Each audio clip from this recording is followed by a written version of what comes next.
Hi, I'm Christy and welcome back to my channel. In today's video, I'm here to talk about the last 10 sports romances that I read and let you know if they're worth it.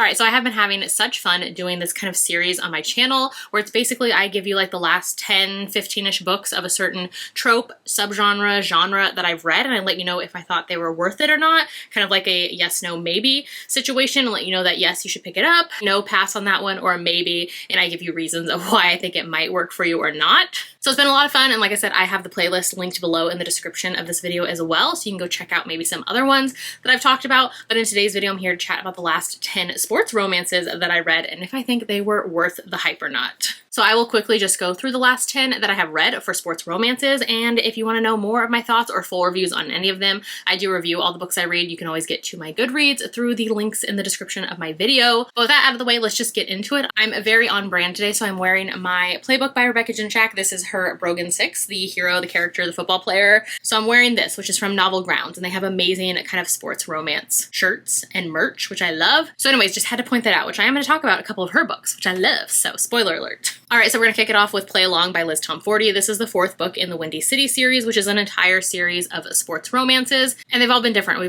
Has been hockey, basketball, and baseball as well.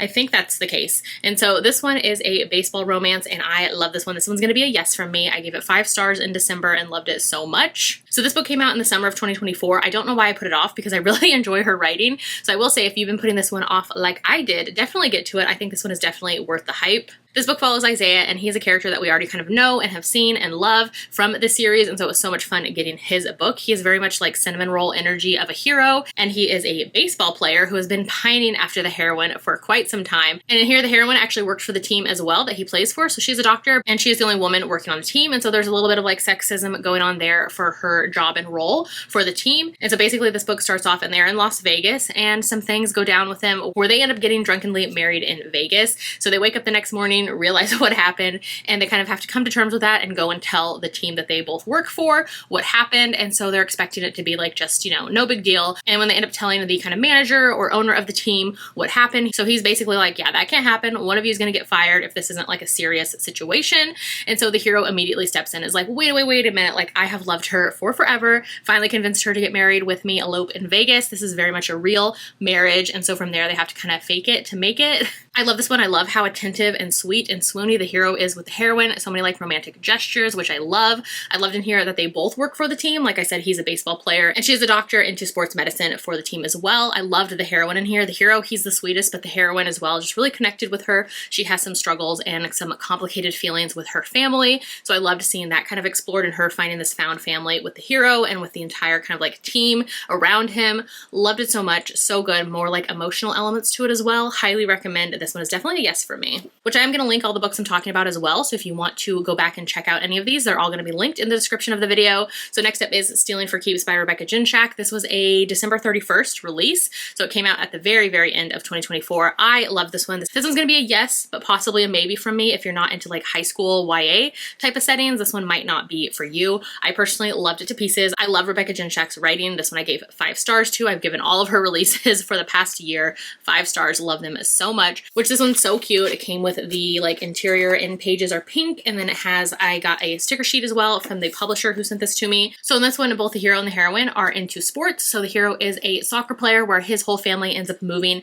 to a new high school, a new state for him to play with a specific team, a specific coach for all of his kind of like goals and aspirations for his career. So they end up moving, and the heroine there is a figure skater who had recently had an injury. And so her entire life is kind of up in the air of what is she going to do? Is she going to try to find a new hobby or a new skill? Like this is everything she's been working towards. And so it has that very much like kind of coming of age story of like figuring out who you are, what you want to do, who you want to be friends with, kind of all of that vibe, which I really loved.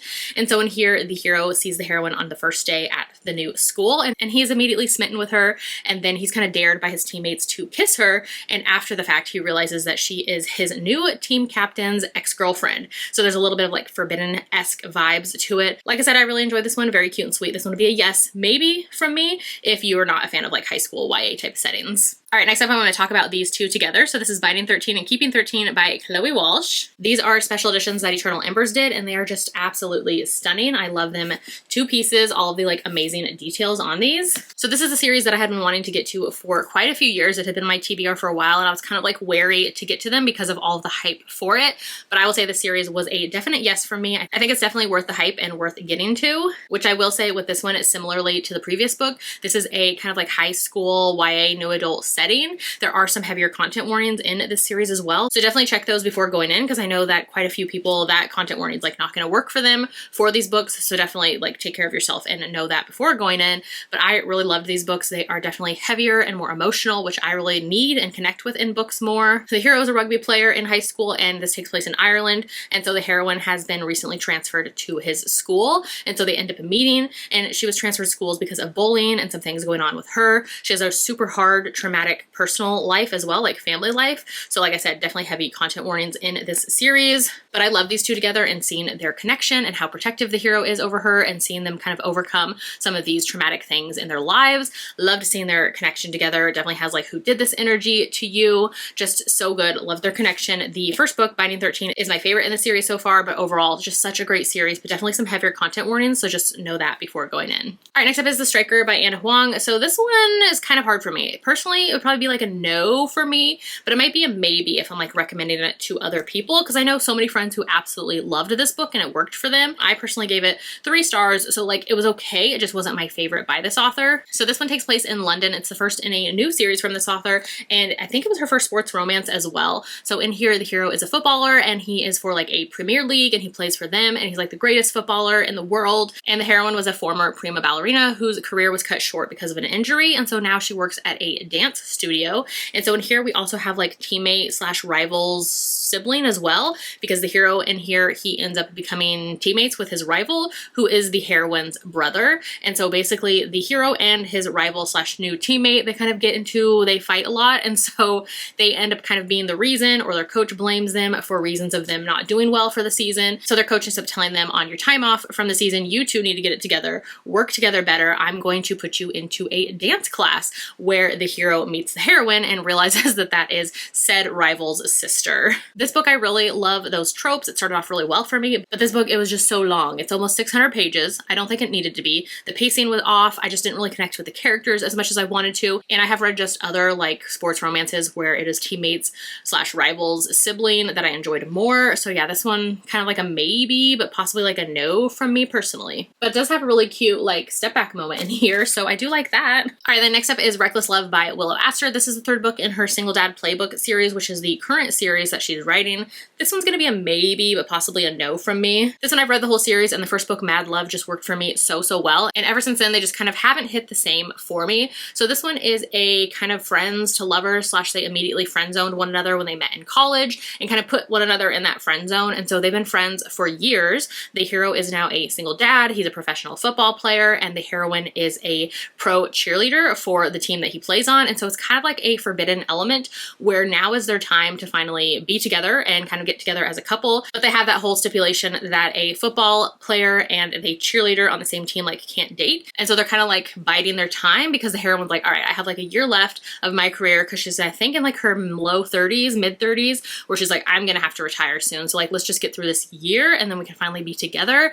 And so it kind of goes from there. And I just felt like it just didn't hit quite right for me. We do get flashbacks in this one of kind of their friendship over the years and kind of the blurring of that friendship line that they've kind of always had. And so they're just kind of like dancing around that. I felt like this one was less of a single dad type of aspect to it than some of the other books in the series have. Like a lot of the times I'd forget the hero even had a son. So I kind of want like single parent romances for the kid to be more of a factor in the story. And so I don't know, this couple, it just didn't really work for me as well. So like a maybe, but like personally a no from me. I gave it 3 stars. All right, and the next up is The Favorites by Lane Fargo. So this one's gonna be a yes, but also possibly a maybe from me. I feel like if you go into it with the right expectations, it might work for you. So this one is kind of been touted as like a sports romance, a contemporary romance, but it's definitely not the case. It does have romantic elements, but it's more of like a lit fic book. So like literary fiction with romantic elements in it. It's not a true romance. This book is also a retelling of Wuthering Heights, which is one of my favorite classics of all time. But if you're familiar or not familiar with that story is very kind of messy, toxic, angsty, dramatic, like just very over the top with the characters,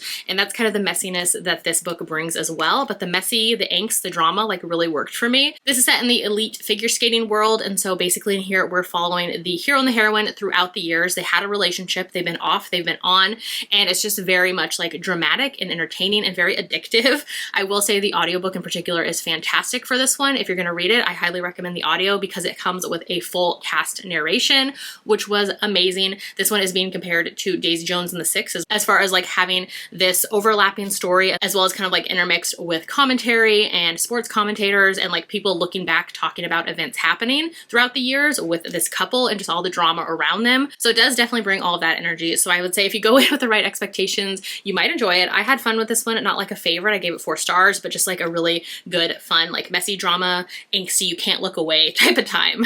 Next up is Icebound by Meredith Trapp. So this is a special edition that I actually found at a used bookstore before I read it. And so I had grabbed it at the time because I thought I would love it. This one's going to be a maybe from me. This one I ended up giving, I think like 3.5 stars. And this one I thought I would love more than I did, but it is the author's debut. So maybe take that with a grain of salt. And I feel like if the tropes or the vibes I'm about to tell you about work for you, this book might work for you. So it's going to be a maybe from me. So this one very much centers around the fact that there's this age gap between the hero and the heroine. The hero is a kind of in his 30s hockey player. He's a reformed playboy. He's a cat dad. He cross stitches, which is why the special edition has the cross stitching on it. And the heroine's kind of like in her low 20s. She's a college student. And so the hero is kind of like enamored by her, but also like turned away by the fact that she is so young for him. So that is kind of a center focus of the entire book. Like the hero, he's super sweet and swoony and does like these really romantic gestures for her. But then at the same time, he's like, oop, wait a minute. You are so young. Stay away from me. We want different things in life. And so he is kind of like ready to settle down, have a family, all of that. And he's like, you're not in the right place for that right now. And so there's a lot of that like push and pull between them, which I was just like, oh my God, get over it already. There was also some things with the heroine's sister in here, and I just could not stand that whole situation for her and was like, girl, what are you doing? But anyways, the found family, the mental health aspect in here, we get some on-page panic attacks, anxiety. I loved that representation so much. So for that alone, I really enjoyed the book and want to read more from the author. So I will say that was super strong. And if you liked the tropes that I just talked about, maybe you will like it as well. So it's going to be a maybe from me.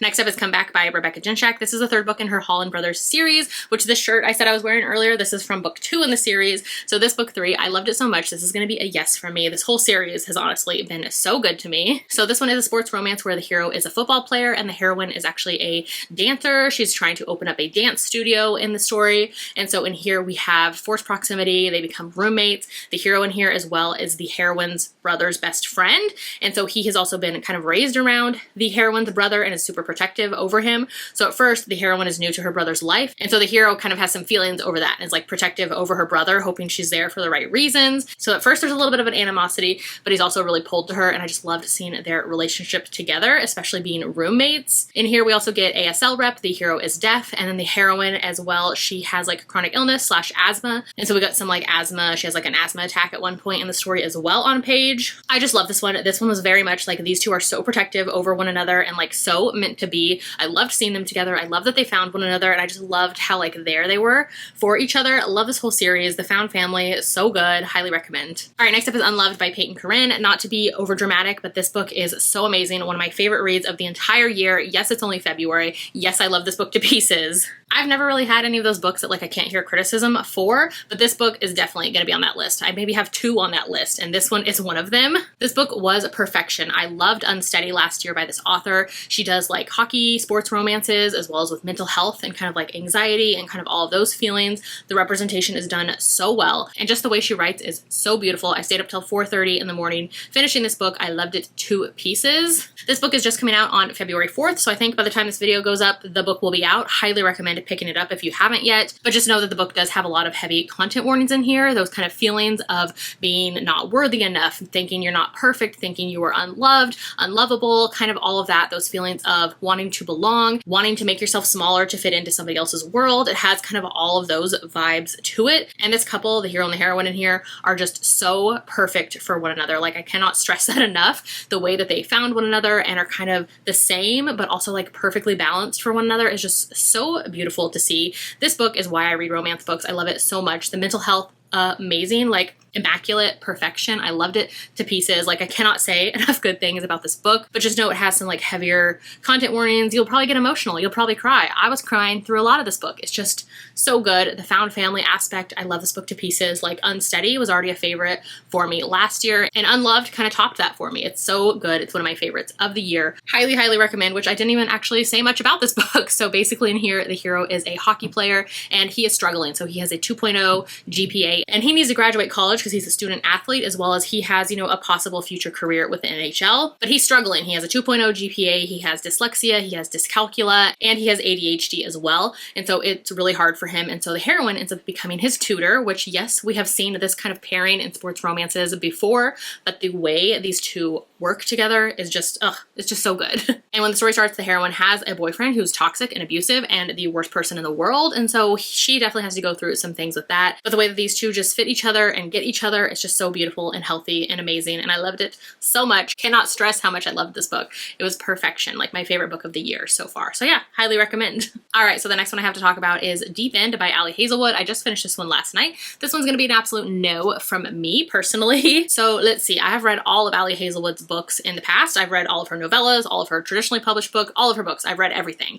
And she's definitely had some hits and misses in there, but she's had some 5 stars that I've loved. But her last, I think this is maybe now the 3rd book in a row that I haven't enjoyed from her. So I'm thinking maybe her and I just need to part ways, and that's okay. But this book was a no from me. I know some friends who have loved it, and I know some friends who have also not liked it like me. So depending on what you are here for with the book, and if we kind of jive on the same levels, then maybe it'll work for you, maybe not. But for me, it would be an absolute no. So this one is sports romance where they are both in kind of the swimming world. So the hero is from Sweden and he is kind of an all-around aquatics god. He has like world championships, all the things. He's a captain of the swim team. And the heroine in here is a student athlete at Stanford where she's trying to get into medical school eventually, but right now she is into kind of platform diving. That's her specialty. And so they know one another. They're in the same like sports swimming world. So this book is very much more on the lusty, spicy side of things than any other type of connection with the couple, which was one of my issues with it. So I will say if you liked the author's previous book, Not in Love, you might like this book. But if you didn't, like me, you might not like this book because this book is kind of like that times 10. Basically in here, this one has like Dom sub, BDSM type of vibes as well, where like 5% into the story, you're hearing about how super kinky the heroine is and how the hero is into that as well. And so his ex/her teammate, captain, friend tells her like, hey, I just broke up with him because me and him, we do not see eye to eye on that, but maybe you and him should hook up because you're into those kinky things too. So right away, we just like get right into it. And like by 9-10% into the book, that was kind of like offered up as a suggestion for them to get together because you're both kinky, so you're gonna get along. So it kind of turns into this fling where they're supposed to just have fun together, and it just turns into this weird kind of like almost love triangle-esque situation where it shouldn't be because his ex literally hooked them up together, but then of course wants to still be a part of the conversation situation in his life. So kind of like a weird mix of things going on. It's also very obvious that he has feelings for her, but she is like convinced this is only a fling for way too long in the book. It didn't need to be as long as it was, and I just had a lot of issues with it. You can see my whole Goodreads rant about it. This book just did not work for me on any level. And just like the conversations around the whole BDSM Dom sub relationship was given like 50 Shades energy, which is not an insult at all. I read those books years ago and had a fun time with them, but that's the kind of energy it gives to that like lifestyle, and like just very messy. So I don't know, this book just didn't work for me. I love messy books. This one was not messy in a fun way. If you're here for like the spice, which I've heard a lot of people are here for, and that's what they like in the book, I should say, maybe it'll work for you. But for me, I needed more than just a spice. I needed like a better plot to go along with it. So a no from me. Maybe check it out, but like you're not going to convince me that it was good. All right, so I really love sports romances. I'm going to continue to read them. Some of them work for me, some of them don't. It's just kind of like what it is, like hit and miss all the time.